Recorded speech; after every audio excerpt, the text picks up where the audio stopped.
तो हाय बच्चों, welcome again.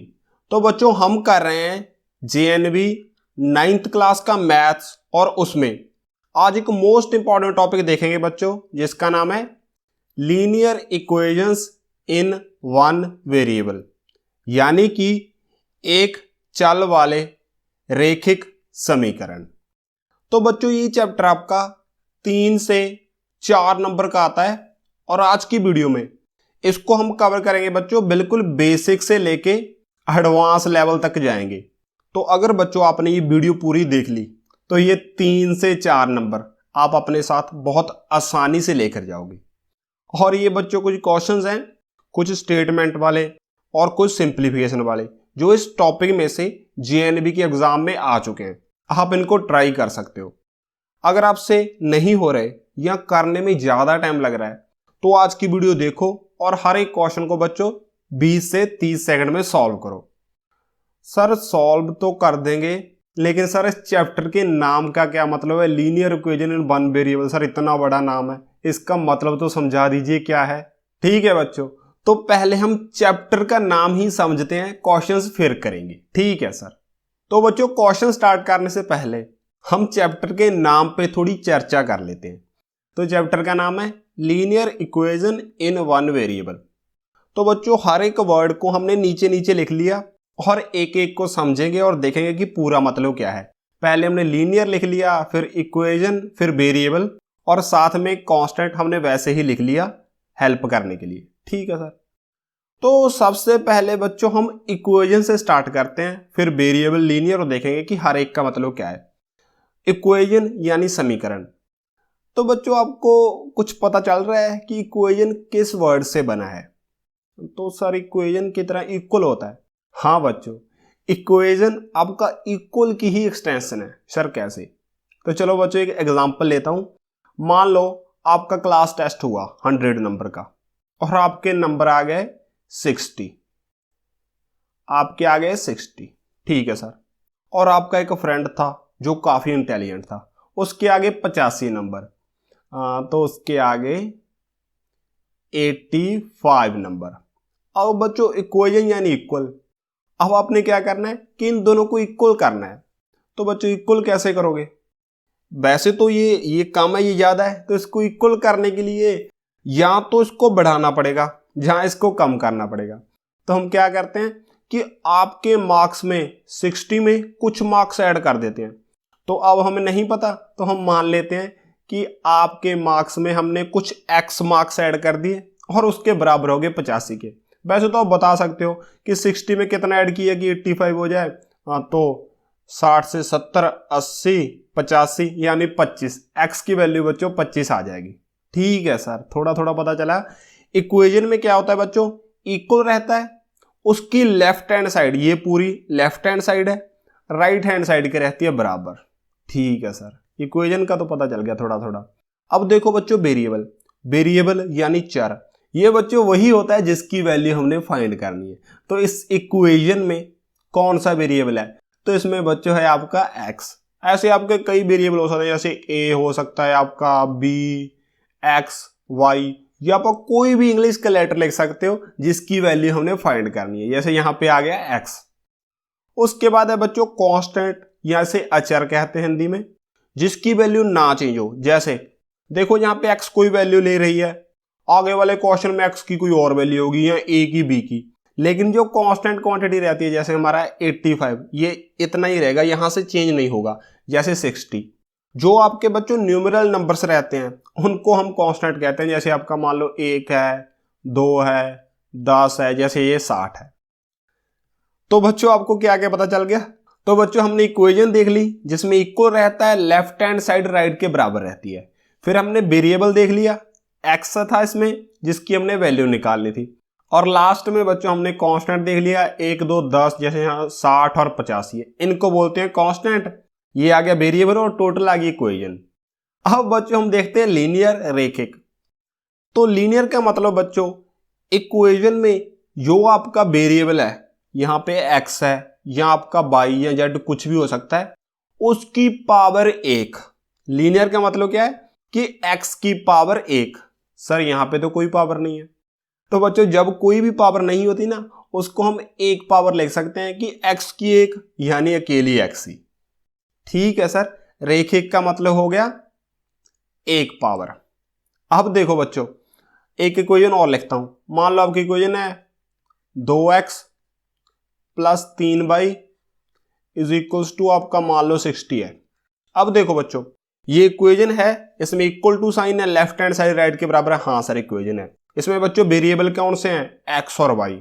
ठीक है सर, कांस्टेंट भी है 60। लेकिन बच्चों आज जो हमने पढ़ना है ना, वो linear equation in one variable, यानी कि या तो इक्वेशन में अकेला एक्स हो या अकेला वाई हो, ये दोनों नहीं चलेंगी। ऐसी इक्वेशन बच्चों आप 10th में करोगे, आपको 8th में क्या है? वन वेरिएबल, यानी कि आपके पास इक्वेशन में दूसरा वेरिएबल नहीं होना चाहिए। ठीक है सर। और बच्चों मान लो आपको ऐसे लिख लिया 2x स्क्वायर प्लस एक्स। अब देखो बच्चों, क्या ये आपकी इक्वेशन है जो आपने सॉल्व करनी है? सर कैसे? इसमें देखो बच्चों, x की पावर 2 दे रखी है, लेकिन हमने जो पढ़ना है वो है लीनियर, यानी x की पावर 1 होनी चाहिए। तो इस तरह की इक्वेशन भी आपने सॉल्व नहीं करनी, ना ही आपने x y वाली दो वेरिएबल वाली सॉल्व करनी है। आपने क्या करनी है? लीनियर इक्वेशन, यानी जिसमें x y या कोई वेरिएबल की पावर 1 हो इन वन वेरिएबल, यानी एक ही वेरिएबल हो। ठीक है सर, हमें पता चल गया। अब बच्चों आपको ये इक्वेशन सॉल्व करके दिखाता हूं। मान लो आपकी ऐसी इक्वेशन आ गई कोई भी, इसको अब हम सॉल्व करते हैं कि कैसे करते हैं। इसका बहुत सिंपल सा मेथड है बच्चों। इसमें हमने x की वैल्यू निकालनी है, जिसकी भी बच्चों वैल्यू निकालनी है उसको हम अकेला करते हैं। जैसे इक्वल टू x आपका इस साइड अकेला रह जाएगा, जो भी x के साथ है ना बच्चों वो दूसरी साइड चला जाएगा। अब देखो 85 तो है ही, ये 60 साइड प्लस हो रहा, दूसरी साइड माइनस हो जाएगा। 85 में से 60 गए, कितना आ गया बच्चों? तो आंसर आ गया 25। ठीक है सर, अभी हमें पता चल गया कि चैप्टर का मतलब है लीनियर यानी रेखिक, पावर 1, इक्वेशन यानी समीकरण जो बराबर रहता है, वन वेरिएबल यानी जो वेरिएबल आपका एक्स वाई जेड होगा वो एक ही रहेगा। ठीक है सर। तो चलो बच्चों अब हम क्वेश्चंस करते हैं। तो ये रहा बच्चों हमारा फर्स्ट क्वेश्चन। तो आज बच्चों हम टोटल 4 टाइप के क्वेश्चन करेंगे और हर एक टाइप आपका बहुत ही इंपॉर्टेंट है। यह है आपकी फर्स्ट टाइप, इसमें है आपके सिंप्लीफिकेशन वाले क्वेश्चन, और दूसरी, तीसरी और चौथी टाइप बच्चों आपके स्टेटमेंट वाले क्वेश्चन होंगे, वो भी ज्यादातर पेपर में आते हैं। तो ठीक है सर, तो पहले करते हैं बच्चों टाइप 1 का फर्स्ट क्वेश्चन यानी सिंप्लीफिकेशन वाला। तो सिंप्लीफिकेशन का क्वेश्चन तो पक्का ही आपके पेपर में एक आएगा, तो ध्यान से देख लेना। ठीक है सर। तो ये रहा बच्चों question, 2x minus 3 equal to x plus 2 और x की वैल्यू निकालनी है। तो पहले बच्चों देख लो क्या ये लीनियर इक्वेशन है भी या नहीं। इक्वेशन यानी इक्वल टू है। ठीक है सर। x की पावर 1 यहां पे भी यानी लीनियर है, और x ही है यानी वन वेरिएबल। हाँ बच्चों, ये हमारी लीनियर इक्वेशन वन वेरिएबल है। अभी हम इसे सॉल्व करते हैं। तो सॉल्व तो बच्चों आपको करना आता ही है सिंपल इक्वेशन को, जैसे हमने अलजेब्रिक क्वांटिटी को सॉल्व किया था वैसे ही ये सॉल्व हो जाएगी। ठीक है सर, कर देते हैं। तो सबसे पहले बच्चों इक्वेशन को लिख दो। तो क्या है हमारे पास? 2x माइनस 3 ये इक्वल दे रखा है बच्चों आपका x प्लस 2 के। ठीक है सर। तो बच्चों जब भी क्वेश्चन आ जाए ना, तो सबसे पहले आपने क्या करना है कि x को एक साइड कर लेना है, और जो भी x के साथ बाकी चीजें उनको दूसरी साइड ले जाओ। अब देखो बच्चों, यहां पे आपका 2x तो था ही और इक्वल टू भी था। अब ये बच्चों x दूसरी साइड है, इसको भी हम लेफ्ट हैंड साइड ले जाएंगे ताकि आपकी टोटल x की वैल्यू निकल जाए। ठीक है सर। अब देखो बच्चों, ये x प्लस हो रहा है 2 में, इस साइड आके ये माइनस हो जाएगा, और इस साइड तो 2 है ही बच्चों, ये 3 यहां पे माइनस हो रहा है, ये दूसरी साइड बच्चों प्लस हो जाएगा। जब भी साइड चेंज करते हैं ना तो साइन चेंज हो जाता है, प्लस माइनस में कन्वर्ट होता है, मल्टीप्लाई डिवाइड में, और ऐसे ऐसे हो जाता है। ठीक है सर। अब देखो बच्चों, आपके पास 2x थी, उसमें से एक x भाग गई यानी चली गई, तो कितनी x बच गई? सर एक ही x बच जाएगी। ठीक है बच्चों। इस साइड क्या है? 3 और 2 5। ये तो बच्चों बहुत ही बेसिक क्वेश्चन था। तो देखो कौन सा ऑप्शन आ रहा है, ऑप्शन सी वाला। ठीक है सर। तो बच्चों ये फर्स्ट टाइप का पहला क्वेश्चन था सिंप्लीफिकेशन का। अब हम थोड़े हाई लेवल के क्वेश्चन देखते हैं सिंप्लीफिकेशन के ही। ठीक है सर। ये रहा बच्चों दूसरा क्वेश्चन। ये भी आपका सिंप्लीफिकेशन का ही है, लेकिन ये उससे थोड़ा सा लेवल अप है। इस टाइप का क्वेश्चन जेएनबी में आ सकता है। ठीक है सर, तो इसको कैसे करेंगे? सबसे पहले बच्चों लिख लो, यो भी गिवन है। क्या है आपके पास? x + 1 ऊपर में है, नीचे में क्या है आपका 2x + 3 इक्वल टू में देखो बच्चों, ऊपर है आपका 3, नीचे में है 8। अब बच्चों इसको सॉल्व करना है, तो इसको कैसे करेंगे? सबसे पहले जब ऐसे आ जाए ना फ्रैक्शन में, इसको बच्चों आप क्रॉस मल्टीप्लाई कर लो, यानी ये वाली साइड इसके साथ मल्टीप्लाई, ये वाली साइड इसके साथ मल्टीप्लाई। ठीक है सर, तो 8 इस साइड डिवाइड हो रहा है, दूसरी साइड मल्टीप्लाई हो जाएगा, यानी 8 इंटू में ये पूरी x + 1 इक्वल टू में बच्चों देखो 3 तो था ही, ये पूरी इस साइड डिवाइड हो रही है, दूसरी साइड बच्चों मल्टीप्लाई हो जाएगी, यानी 2x + 3, 3 के साथ हो गया मल्टीप्लाई। अब बच्चों इसको मल्टीप्लाई कर दो, जो ब्रैकेट के बाहर रहता है ना वो दोनों नंबर के साथ मल्टीप्लाई होता है। तो सबसे पहले क्या हो जाएगा 8x + 8 इक्वल टू में देखो बच्चों 3 दूनी 6x + 3 तिहाई 9। अब क्या करना है, x को एक साइड ले जाओ और जो नंबर कांस्टेंट है उसको दूसरी साइड कर दो। अब देखो यहां पे बच्चों क्या है 8x था, 6x प्लस हो रहा है, इस साइड माइनस हो जाएगा, 8x - 6x is equals to में 9 बच्चों प्लस में था, 8 उसमें से माइनस हो जाएगा। अब देखो 8 में से 6 चली गई, यानी कितनी x रह गई? 2x रह गई बच्चों। इस साइड देखो 9 में से 8 गए, यहां पे 8 था, 9 में से 8 गया, कितना रह गया बच्चों? यहां पे रह गया 1। अब बच्चों x की वैल्यू निकालनी है, 2 हो रहा है मल्टीप्लाई और दूसरी साइड बच्चों जाके हो जाएगा डिवाइड, यानी x की वैल्यू हमने निकाल ली 1/2। अब देखो बच्चों कौन सा ऑप्शन है? सर ऑप्शन है हमारा डी वाला। ठीक है बच्चों, ये भी क्वेश्चन आपका अच्छा था। अब बच्चों फर्स्ट टाइप का हम एक क्वेश्चन और करते हैं, यानी सिंप्लीफिकेशन का थर्ड क्वेश्चन, और वो भी क्वेश्चन काफी इंपॉर्टेंट होगा। ये बच्चों सिंप्लीफिकेशन का है, लेकिन ये फ्रैक्शन में आ गया, इसमें आपने n की वैल्यू निकालनी है। तो ये है बच्चों आपका थर्ड क्वेश्चन सिंप्लीफिकेशन का। तो जब भी बच्चों ऐसे फ्रैक्शन में आ जाती है तो सबसे पहले आप क्या करते हो, एलसीएम लेते हो। तो इसका एलसीएम देखो बच्चों कितना होगा, 2 4 6, यानी कौन से छोटे छोटे नंबर को ये तीनों डिवाइड करती है। अब देखो 6 को 4 नहीं खाता, 6 के बाद 12, 12 का बच्चों 6 भी डिवाइड कर रहा है, 4 भी कर रहा है, 2 भी कर रहा है, यानी कि इनका एलसीएम 12 आ जाएगा। तो बच्चों हम क्या करते हैं, एलसीएम को ऐसे नीचे में लिखते हैं, यहां पे आ गया 12। आप अपने मेथड से भी कर सकते हो, आप जिस तरह एलसीएम करते हो, लेकिन मैं आपको एक शॉर्टकट बता रहा हूं। तो 12 आ गया नीचे, उसके बाद बच्चों क्या करते हैं, हम जो 12 आता है ना, हर एक के ऊपर छोटा छोटा सा 12 लिखते हैं, यहां पे आ गया। अब 2 के टेबल पे 12 देखो बच्चों कितने पे आता है, 2 के टेबल पे 6 पे आता है, 2 6 12। उसके बाद जो आंसर आता है उसको बच्चों इसके साथ करते हैं मल्टीप्लाई। ये बच्चों शॉर्टकट मेथड है आप कैसे फ्रैक्शन को ऐड करने का, यानी एलसीएम लो, एलसीएम को ऊपर लिखो, इसके टेबल पे काटो, 12 6 पे आता था, और 6 को मल्टीप्लाई कर दो जो नंबर ऊपर है, तो ये बच्चों ये आएगा का 6n। अब यहां पे देख लो ध्यान से, बीच में माइनस है तो माइनस लग जाएगा। 4 के टेबल पे 12 आता है, 4 तिहाई 12, 3 तिहाई 9n, तो यहां पे आ जाएगा बच्चों 9n। यहां पे देखो 6 के टेबल पे 12, 6 दूनी 12, 5 दूनी 10, प्लस आ गया 10n इक्वल टू में बच्चों क्या है आपका 21। अब आधा तो यहां भी सॉल्व हो गया। अब बच्चों इसको यहां पे लिख लो, देखो 10 और 6 16, 16 में से 9 गए, आपका आ गया बच्चों 7n, डिवाइड में क्या है 12 इक्वल्स टू में है बच्चों आपका 21। अब आपने क्या करना है, n की वैल्यू निकालनी है, ये 7 और 12 बच्चों दूसरी साइड चला जाएगा, n की वैल्यू निकालनी है, n ऐसे ही आ जाएगा, सामने में क्या है 21।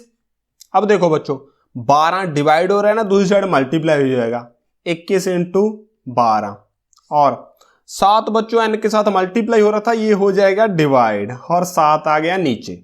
अब बच्चों इसको कैंसिल कर दो, 7 के टेबल पे 21 कितने पे आता है, 7 तिहाई 21, 12 तिहाई 36, तो बच्चों आपका n का आंसर आ गया 36। तो कौन सा ऑप्शन है बच्चों?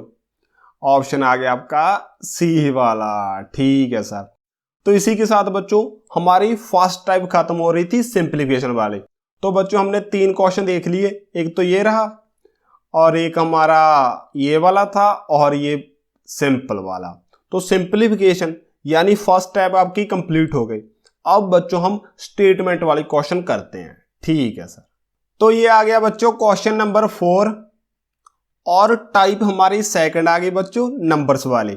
और ये स्टेटमेंट वाले क्वेश्चन है, काफी इंपॉर्टेंट है। ये क्वेश्चन तो बहुत बार आपके पेपर्स में आ चुका है, तो ध्यान से देख लेना। तो क्वेश्चन है बच्चों, लगातार 3 पूर्णांकों का योग 51 है, बीच वाला पता करो। लगातार 3 बच्चों नंबर्स जैसे मान लो 9, 10, 11, इनका योग करो। 9 और 10 19 और 11 30। 9, 10, 11 का योग 30 हो गया लगातार संख्याओं का। ऐसे बच्चों हमने फाइंड करना है कि कौन से लगातार 3 नंबर जिनका योग 51 होगा। तो बच्चों हमने वो नंबर फाइंड करने हैं। ठीक है सर। तो अब तो बच्चों हमें नंबर नहीं पता, तो हम मान लेते हैं कि उनमें से पहला नंबर है आपका x, क्योंकि हम बच्चों लीनियर इक्वेशन कर रहे हैं।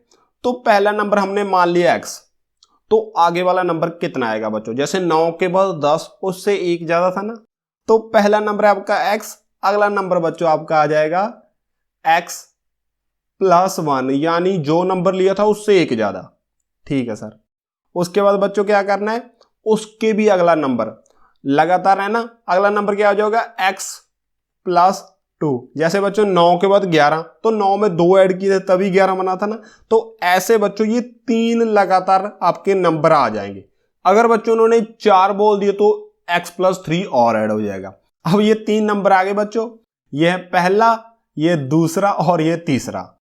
3 नंबरों का योग बच्चों 51 है, तो लिख देते हैं 3 नंबरों को ऐड करके आपका आ गया 51। अब क्या करना है, बीच वाला पता करना है, यानी कि हमने बच्चों ये वाला नंबर फाइंड करना है। तो सर कैसे करोगे? तो बस बच्चों इसको सॉल्व कर दो। देखो x x x 3x है ना, ऐड हो रही है, ये आ जाएगा आपका 3x, 2 और 1 3, 3x + 3 = है बच्चों आपका 51। अब देखो x की वैल्यू फाइंड करनी है। सबसे पहले 3 जो ऐड हो रहा है ना, वो दूसरी साइड माइनस हो जाएगा। ये 3 ऐड हो रहा है, इस साइड बच्चों ये माइनस हो जाएगा। यहां से इसको हम कर देते हैं इरेज। देखो बच्चों क्या आंसर आ रहा है, 51 में से 3 गए, ये आ गया बच्चों आपका 48। इस साइड आपका 3x। अब बच्चों आपने x की वैल्यू निकालनी है। 3 आपका क्या हो रहा है, मल्टीप्लाई, दूसरी साइड हो जाएगा डिवाइड, 3 चला जाएगा यहां पे और यहां से इसको कर देते हैं हम इरेज। अब देखो बच्चों इसको करना है कैंसिल।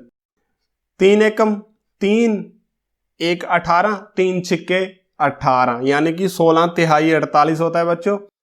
तो आपको जो पहला नंबर है x की वैल्यू बच्चों आपकी 16 आ गई, यानी पहला नंबर आपका 16, आगे वाला नंबर कितना होगा 16 और 1 17, और आगे वाला बच्चों नंबर होगा 18। आप इन तीनों को ऐड करके देख सकते हो, आपका 51 ही आएगा। देखो 8 और 7 15, 15 और 6 21 का 1 आ गया बच्चों, 2 आगे हासिल, 2 3 4 5, यानी 51 आ गया। अब देखो बच्चों कौन सा नंबर फाइंड करना था, मिडल वाला यानी बीच वाला। तो बीच वाला नंबर है बच्चों आपका 17। तो ये काफी अच्छा क्वेश्चन था। तो कौन सा ऑप्शन है, ऑप्शन डी वाला। ठीक है सर। जब 3 कंसेक्यूटिव इंटीजर या लगातार संख्या बोला हो तो एक को x मान लेना है, x + 1 x + 2, ऐसे ऐसे करके बच्चों आपको क्वेश्चन हो जाएगा। अगर उन्होंने 4 बोल दिया तो x + 3, ऐसे ऐसे आगे चला जाएगा। ठीक है सर। तो बच्चों ये आपकी टाइप 2 यानी नंबर्स वाले का एक क्वेश्चन हम और करते हैं, वो भी काफी इंपॉर्टेंट है। ठीक है सर, करवा दीजिए। तो ये रहा बच्चों आपका क्वेश्चन नंबर 5, ये भी काफी इंपॉर्टेंट है। ठीक है सर। इसमें क्या है, 2 संख्याओं का योग 95 है, यानी कि एक संख्या यहां पे, इसमें हम दूसरी संख्या ऐड कर देते हैं और दोनों को प्लस करके बच्चों आपका 95 आ जाएगा। ठीक है सर। तो बच्चों संख्या में नहीं पता, इनका हम नाम लिख लेते हैं। मान लो पहली आपकी x और दूसरी आपकी y, इन 2 संख्याओं का जोड़ 95 है। सर क्वेश्चन तो हम एक वेरिएबल वाले कर रहे हैं, यहां पे 2 कैसे आ गए? ठीक है बच्चों आपका क्वेश्चन, लेकिन आगे पढ़ो क्वेश्चन में क्या है। यदि एक दूसरे से 15 अधिक है, यानी एक दूसरे से 15 अधिक ज्यादा है। सर कैसे? मान लो बच्चों x आपका बड़ा है y से, x y से 15 अधिक का है, तो हम इक्वेशन यानी बराबर लगाते हैं। जब हम बराबर लगाएंगे तो x बड़ा है y से 15, तो अगर y में भी हम 15 ऐड कर दें तो ये दोनों बराबर आ जाएंगे। सर ये क्या लिख दिया?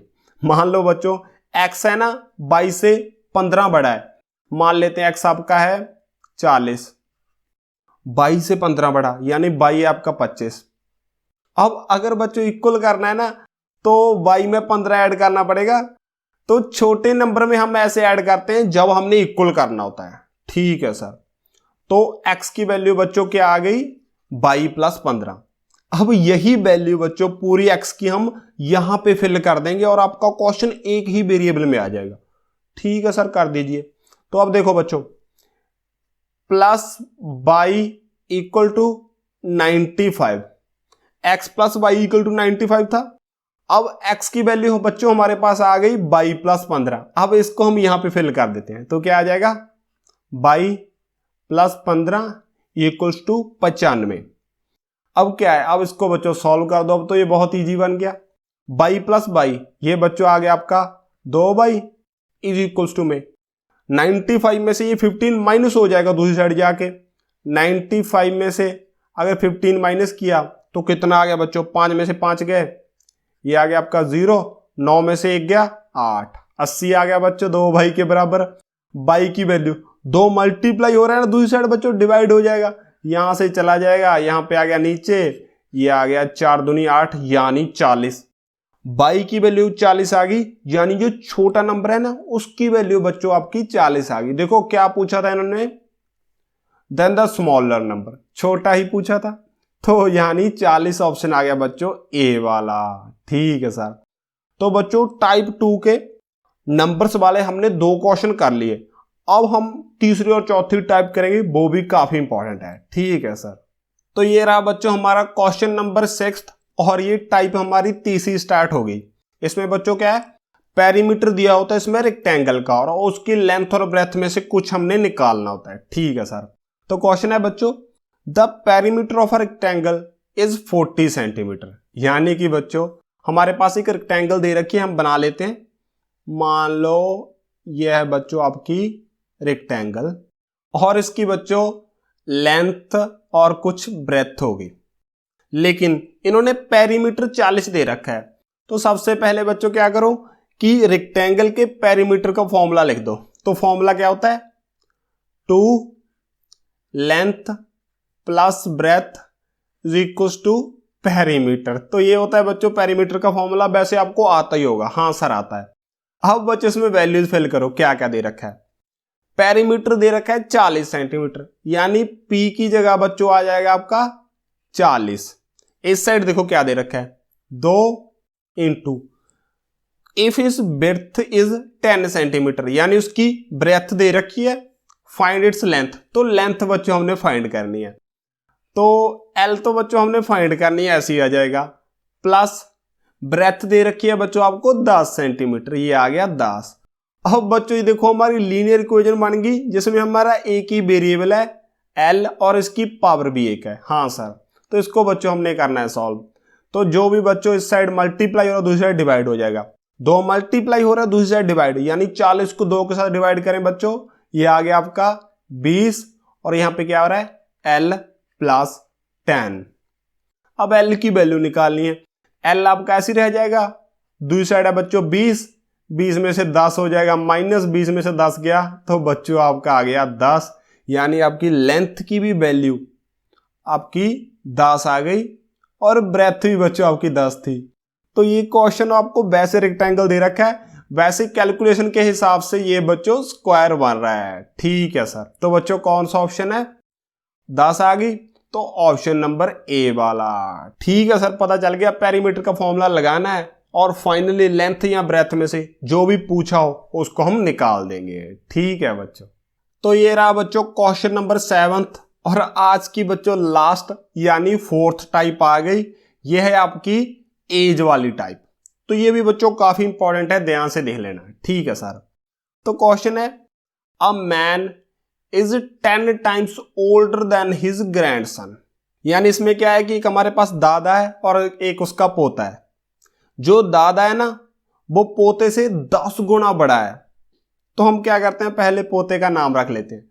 मान लो क्या है कि जो बच्चे का नाम है राजू, तो ये आ गया राजू, और इसकी एज हमने फाइंड करनी है और एज हमें नहीं दी हुई। तो राजू की एज हमने मान ली एक्स, कि ये एक्स ईयर ओल्ड है, ये 5, 7, 10 कुछ भी हो सकता है, ठीक है सर। और उसका जो ग्रैंडफादर है ना वो उससे 10 गुना बड़ा है। अगर मान लो इसका 5 है ना तो उसके ग्रैंडफादर की 10 गुना यानी 50 आ जाएगी, लेकिन हमें एग्जैक्ट नहीं पता। तो राजू है और उसका ग्रैंडफादर है, कितने साल बड़ा है, 10 गुना बड़ा है। तो बच्चों ये आ जाएगा 10x। तो क्या था, एक लड़का था, उसका ग्रैंडफादर था, उससे 10 गुना बड़ा था, तो लड़के की हमने x मान ली और उसके ग्रैंडफादर की 10x मान ली, ठीक है सर। अब देखो बच्चों आगे क्या है, he is also 54 year older than him. तो अगर बच्चों उनकी एजेस का कंपेयर करें ना, तो जो ग्रैंडफादर है वो बच्चे से 54 साल बड़ा है। तो इसको कैसे लिखेंगे कि अगर हम ग्रैंडफादर की एज यानी 10x से बच्ची की एज को माइनस कर दें, यानी x को माइनस कर दें, तो हमारा आंसर आ जाएगा 54 साल। तो इसमें क्या था कि पहले तो जितनी बच्चे की एज थी ग्रैंडफादर की उससे 10 टाइम्स थी, हो गई, और उनकी एजेस का डिफरेंस भी हमारा 54 दे रखा है। तो दूसरी इक्वेशन बच्चों ये हो गई। अब यहां से सॉल्व कर देंगे। अब देखो 10x में से एक x चलेगी तो कितना रह गया बच्चों, ये रह गया 9x इज इक्वल्स टू में 54 है ही, x की वैल्यू फाइंड करनी है, 9 हो रहा है मल्टीप्लाई, दूसरी साइड डिवाइड हो जाएगा, यानी यहां से चला जाएगा, यहां आ जाएगा नीचे। अब क्या होता है 9 छिक्के 54, तो x यानी राजू यानी ग्रैंडसन की एज बच्चों आ गई आपकी 6 ईयर और उसके ग्रैंडफादर की 10 टाइम्स है, तो 6 को 10 के साथ करें ये आ गई बच्चों 60, और अगर इन दोनों को माइनस करें तो भी आपका 54 ही आ रहा है, 60 में से 6 गए, ये आ गया बच्चों 54। तो इस क्वेश्चन ने दोनों कंडीशंस सेटिस्फाई कर ली। अब देखो बच्चों कौन सा ऑप्शन है, उनकी एजेस हमने फाइंड करनी है। तो राजू की एज 6 आ गई, उसके ग्रैंडफादर की 60, तो बच्चों ऑप्शन आ गया ए वाला, ठीक है सर।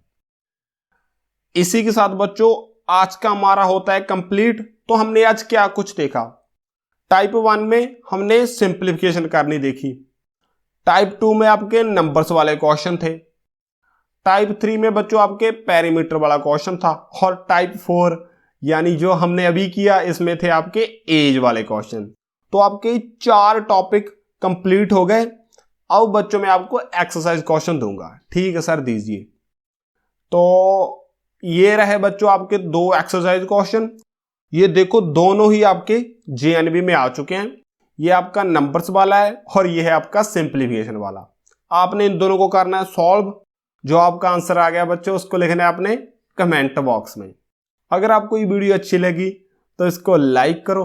अगर आप ऐसी और वीडियो देखना चाहते हो तो अपने चैनल स्टडी इज फन को सब्सक्राइब करो। At last thanks for watching.